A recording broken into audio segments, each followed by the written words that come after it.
Welcome to Dr. Martin Music Beyond Time. Today we'll explore the story of Buddy Holly, one of the most important pioneers of rock and roll. Even though his career was short, his music and style left a permanent mark on history. Let's discover his life, his music, and some surprising facts you may not know.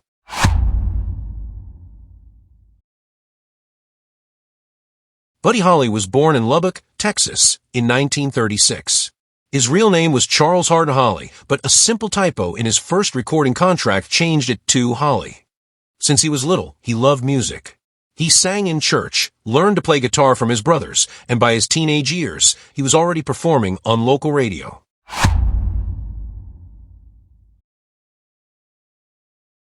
Everything changed in 1955 when Buddy opened a concert for Elvis Presley.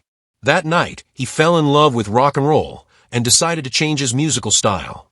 A year later, he signed a contract with a record label, but they tried to make him sing country music. The songs didn't succeed, but Buddy wasn't ready to give up. That'll be the day when you make me cry. You say you're gonna leave. You know it's that someday will I'll be blue. Well, that'll be the day when you say you're gonna leave. You know it's a lie, 'cause that'll be the day when I die. That'll be the day.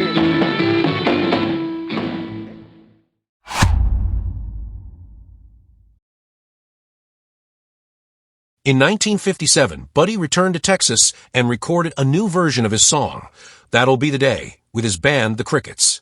The song became a #1 hit, and soon Buddy was famous across the country. Other hits followed, like Peggy Sue, Maybe Baby, and Oh Boy.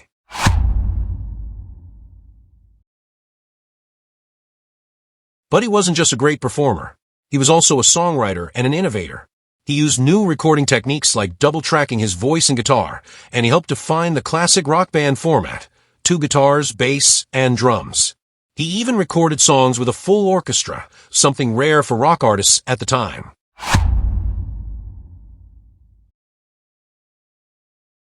His image was also unique.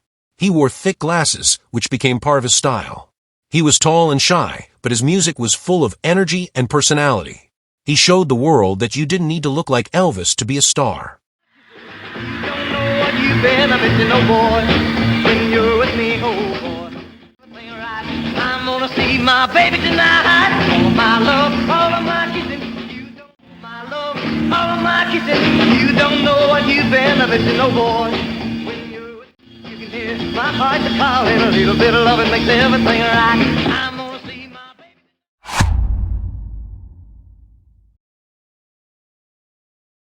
In 1958, Buddy met Maria Elena, a young woman working at a music office in New York. He proposed to her the same day they met, and they got married soon after. They moved to an apartment in Greenwich Village, and she became pregnant shortly before Buddy left on his last tour.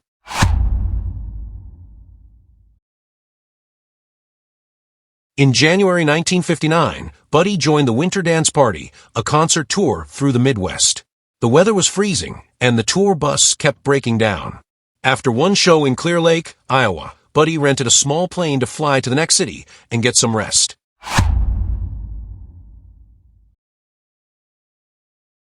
On that flight were Buddy Holly, Ritchie Valens, and the Big Bopper. Sadly, the plane crashed shortly after takeoff on February 3rd, 1959, killing everyone on board. Buddy was only 22 years old. His wife later had a miscarriage due to the shock. Peggy Sue, then you know why I feel blue. Peggy Sue, oh, well, I love you, gal, yeah. I love you, gal, yeah. I need you, Peggy Sue. I love you, gal, and I want you, Peggy Sue.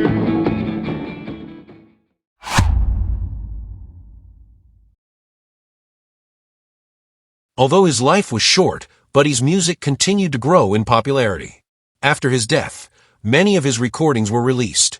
Artists like Bob Dylan, the Beatles, and the Rolling Stones all said Buddy was a major influence.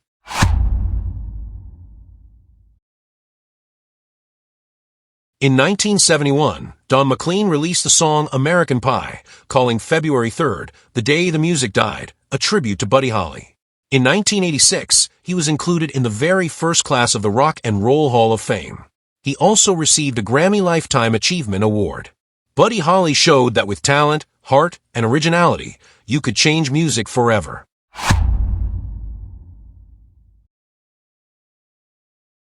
If you want to learn more about another star from that tragic flight, we invite you to watch our video about Ritchie Valens.